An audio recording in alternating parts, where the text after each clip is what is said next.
ஜானகிஸ் கஃபேட்டேரியால நம்ம இன்னிலேருந்து Deepavali special recipes பார்க்க போறோம். நம்ம தீபாவளி ஸ்பெஷல் சீரீஸை நம்ம இன்னைக்கு ஸ்வீட்லேருந்து ஸ்டார்ட் பண்ணுவோம். நம்ம இன்னைக்கு பார்க்க போகிற ஸ்வீட் திருவையாறு அசோகா.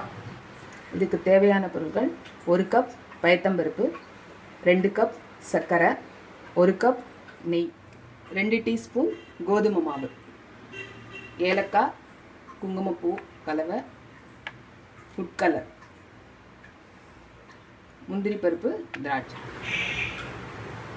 ஸ்டவ்வில் பேனை போட்டு அதில் கொஞ்சம் தண்ணி சேர்த்துக்கலாம். தண்ணி கொதிக்கும் போது அதில் பயத்தம்பருப்பை போட்டு நல்லா வேக விடலாம்.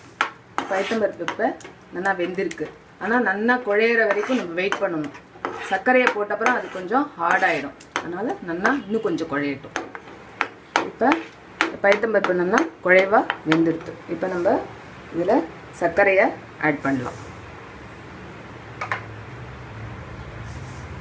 சர்க்கரையை ஆட் பண்ணி நல்லா கிளறி விடணும். இப்போ இந்த சர்க்கரையும் பயத்தம்பருப்பும் நல்லா கெட்டியாக ஆற வரைக்கும் கிளறணும். இன்னொரு அடுப்பில் ஒரு சின்ன பேன் போட்டு அதில் நெய்யை கொஞ்சம் ஊற்றிக்கலாம். அதில்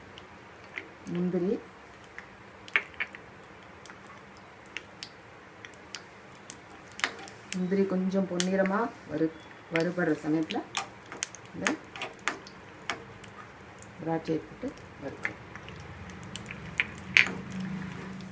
இந்த வறுத்த முந்திரி திராட்சையை ஒரு தட்டில் எடுத்து வச்சுக்கணும். அந்த நெய்யில் அந்த 2 டீஸ்பூன் கோதுமை மாவை போட்டு வறுத்துக்கலாம். அது நல்லா பொன்னிறமாக வறுத்துக்கலாம். இப்போ தண்ணியில் கலந்து வச்சுக்கிற ஃபுட் கலரை ஆட் பண்ணலாம். ஃபுட் கலர் வேண்டாம் அப்படின்னு நினைக்கிறவங்க ஃபுட் கலர் இல்லாமல் கூட பண்ணலாம். இப்போ இந்த அசோகா நல்லா கெட்டியாக இருக்குது. இப்போ அது தேவையான நெய்யை கொஞ்சம் கொஞ்சமாக அதில் சேர்க்கலாம்.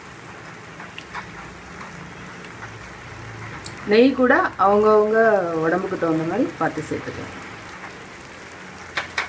இப்போ நல்லா ஓரத்தில் ஒட்டாமல் வந்துடுது. இப்போ கடைசியில் இறக்குற சமயத்தில் இந்த வறுத்து வச்சுருக்கிற கோதுமை மாவை அதில் போட்டு கலரணும். கோதுமை மாவு போட்டு கலரினோட இப்போ நல்லா ஒட்டாமல் கெட்டியாக வந்துடுது.